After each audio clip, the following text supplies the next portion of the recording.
Well, welcome, DeMar. Thank you, thank you. Yeah. Hello, everybody. How y'all doing? Good, good, good.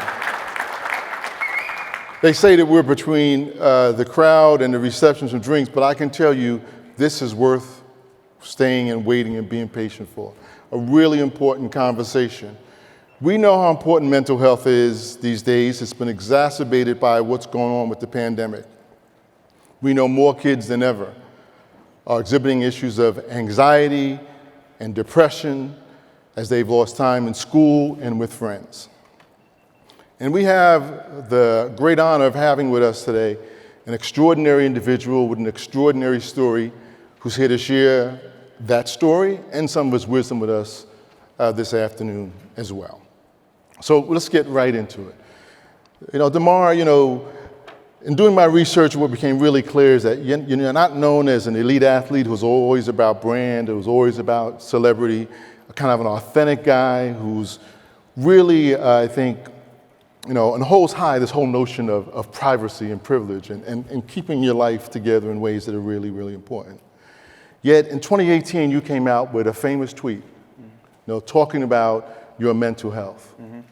How did you find the courage as an elite athlete? We think about our athletes as being invincible.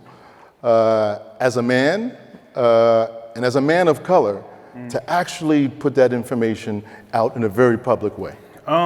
What's crazy about that night, I remember it vividly, the feeling, everything I was kind of going through. It was a moment where I think I just had hit my breaking point emotionally. And with me always holding so much in, my only outlet was to go to Twitter at the time, which isn't a great idea to do. But in that moment, I just felt so low. It was my breaking point. I went to, Twitter, put out a tweet, and I fell asleep and woke up with 1,000,001 questions.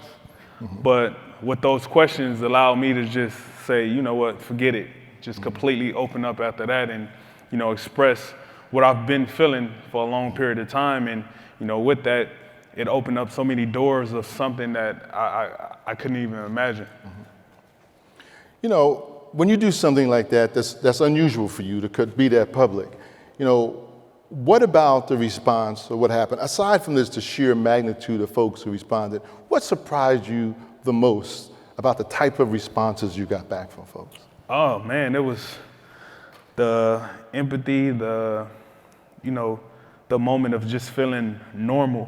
I felt, like I normalized myself from the reactions that, I got from people that genuinely cared and genuinely had a story that allowed them to be more comfortable with opening up because I did it, and that was the most appealing thing to me that I took from it that made me even feel greater about it happening, and it made me look at it like, damn, I wish I would have tweeted this 10 years prior, but, you learn so much from other people's experience when you share your own, and that's what I took from it after that moment. That tweet changed the way the NBA responds to mental health, and I know you're credited with that, and I've read a lot about that, accurately so, but I think it's also changed the way pro sports writ large actually responds to that. So it had an enormous impact, which is still evolving. Now, when you talk about how it's helped you and what you've gotten back from that, clearly some empathy and an audience who's listening to what you have to say. But can you talk about how it's made you a better person, both on and off the court? Oh man, it's just having this opportunity to speak with you and be in front of all you guys and be able to share this story, it all started from that. So with that, you learn so much about yourself emotionally, mentally, you just want to go back to square one and break yourself down and realize why was I like this at a certain age? What I could have did to be better, how I could have been a better friend, brother, son, on down the line. And those are the emotions, especially growing up the way I grew up in Compton. It's like, we shut a door off with dealing with all those emotions and kind of being one way, and that's tough 24/7, and that's just not something a child should have to go through for so long and not realize it until, I'm a dope with, in front of the whole world, So for me, it just showed me what being a human was really like, and not just for myself, but every walk of life. When I meet somebody, I treat everybody the exact same way. I don't care what occupation, what walk of life you come from, whatever. It's all about us just being one as human and understanding how we can help each other. And that's what it's all about. And I think that's what really helped me out more than anything. Are you comfortable with being a role model for taking that kind of step? Because I know a lot of young people are looking at you and they know DeMar DeRozan, the elite athlete, and express the level of vulnerability. There is a kind of a future to that. Yeah, for sure. I think for me, I get so much more inspiration from other people's stories. I know people look towards me as opening doors, but for me, when I hear other people's stories and see the things that they go through, it makes me even want to be that much better of a person, individual, from top to bottom.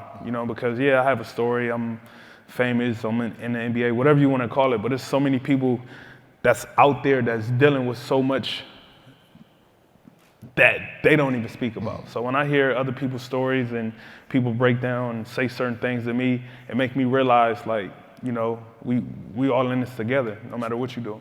Yeah, and those are very powerful words. And I know for the folks in this room and for the young people that you're engaged with, this idea of being able to be vulnerable, that it's okay. It's not about not being man enough or woman enough. And that there are people who care about you and help you you've seen that in the enormous response you got as well.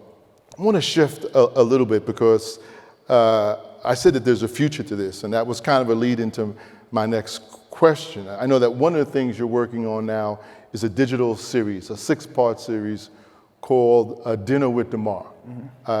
And my understanding is it's really designed to kind of get at some of that stigma that still exists. California's a lot of work around trying to eliminate stigma around mental health services and supports, but it's still out there, right? And we're still holding that, given the experience people had. But could you talk a little bit about what gave rise to that and what you're really hoping to get out of that particular effort?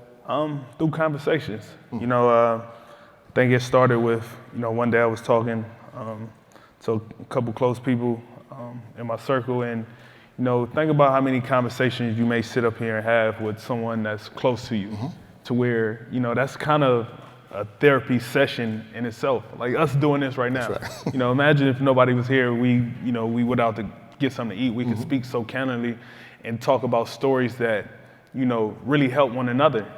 So the idea kind of came through that of, I got a lot of close friends in my profession, and the conversations that we had behind closed doors, I walk away from them sometimes and saying, I wish this was captured to be able to inspire and show people that, we are human, but at the same time, we got a story to tell that show our vulnerabilities, to show that we are not superheroes, no matter how much fame, money, attention, all that. Like, we break down too. We just like everybody else, So it kind of started from there, and I thought it would just be a dope idea to get some of the people that we see on TV every single day, to be able to sit down and have these conversations and really get in depth into our feelings.